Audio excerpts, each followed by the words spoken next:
তিন দফা দাবিতে বিটিআরসি ভবন ঘেরাও করেছে বাংলাদেশ মোবাইল বিজনেস কমিউনিটি। ব্যস্ত সড়ক আগারগাঁও মোড় থেকে দুই পাশের রাস্তা বন্ধ রয়েছে। সে খবর নিয়ে যুক্ত হচ্ছেন সহকর্মী ভাস্কর ভাদুরী। ভাস্কর, আমরা এর আগে যখন যুক্ত ছিলাম দেখছিলাম যে মোবাইল বিজনেস কমিউনিটির সদস্য যারা রয়েছেন তারা সেখানে আন্দোলন করছেন এবং আগারগাঁয়ের রাস্তা দুপাশ দিয়েই বন্ধ আপনি বলছিলেন।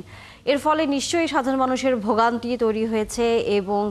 এভাবে রাস্তা বন্ধ করে যে আন্দোলনটি চলছে সেই বিষয়টি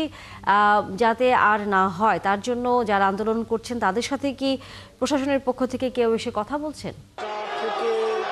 মোবাইল বিজনেস কমিউনিটির যে সকল সদস্যরা রয়েছেন তারা তাদের পূর্ব ঘোষিত কর্মসূচির অংশ হিসেবে আগারগাঁয়ে বিটিআরসি ভবন যখন বিটিআরসি ভবনের সামনে যখন অবস্থান নিয়েছিল, সে অবস্থান কিন্তু প্রথম প্রাথমিকভাবে টানা 1 ঘন্টা চলে এবং 1 ঘন্টা থেকে 1 ঘন্টা 20 মিনিট পর্যন্ত কোনো ধরনের সাড়া কিন্তু দেয়া হয়নি বিটিআরসি ভবনের কর্মকর্তাদের পক্ষ থেকে। পরবর্তীতে তারা এই আগারগাঁ মোড় এসে অবরোধ করে এবং এই মোড়ের মধ্যে গত 30 মিনিট ধরে তারা অবস্থান করছে। আপনি বুঝতেই পারছেন আগারগাঁ মোড়ের মতো ব্যস্ততম মোড়ের রাজধানীর যদি 30 মিনিট ধরে অবস্থান করা হয় তাহলে সেক্ষেত্রে মিরপুর থেকে বিজয় সরণিগামী এবং বিজয় সরণি থেকে মিরপুরগামী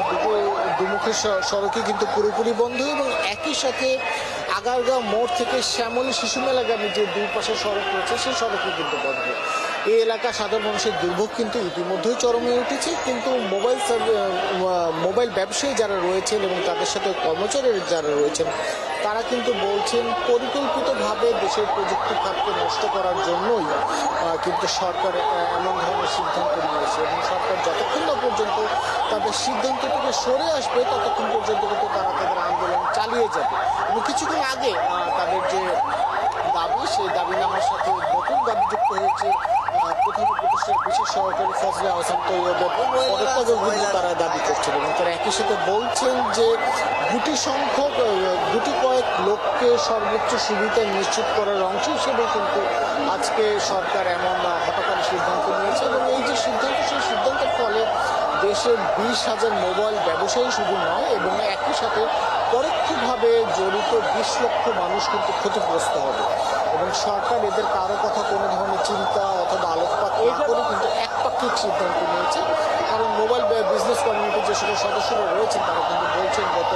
1 মাস 7 দিন ধরে তারা বিভিন্ন সংস্থা এবং মন্ত্রণালয়ের সাথে কিন্তু বসতে চেষ্টা করেছে।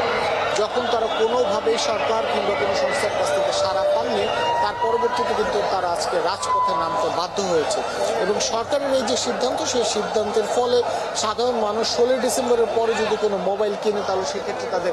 22 থেকে 25 ভাগ কিন্তু অতিরিক্ত মূল্য বহন করতে হবে এবং এই যে অতিরিক্ত মূল্য বহন করতে হবে সাধারণ মানুষ যদি অতিরিক্ত মূল্য বহন করে তাহলে সেক্ষেত্রে মোবাইল ব্যবসায়ীদের ক্ষেত্রে যেটা হবে যে মোবাইলের যে বিক্রি কমে যাবে এবং একই সাথে আমদানি কমে যাবে। তৃতীয়ত একটি বিষয় হচ্ছে তানিয়া প্রবাসীদের ক্ষেত্রে যে দেশে মোবাইল নিয়ে আসার একটি বাধ্যবাধকতা তৈরি করে দেওয়া হয়েছে নির্দিষ্ট সংখ্যক, সেই হিসেবে তারা কিন্তু বলছেন একই সাথে এই সিদ্ধান্তের ফলে বিপুল সংখ্যক প্রবাসীরাও কিন্তু ক্ষতিগ্রস্ত হবে এবং শুধুমাত্র দেশে নয় দেশের বাইরেও থেকে যে পরিমাণ জিডিপি বাংলাদেশে আসে সেই অর্থনীতিও কিন্তু প্রভাবিত হবে। ভাস্কর, ধন্যবাদ আপনাকে। আমরা নিশ্চয়ই ফিরবো পরবর্তীতে, আন্দোলনের খবর আবারও জানবো। দর্শক সহকর্মী ভাস্কর ভাদুরী ছিলেন আগারগাঁও থেকে।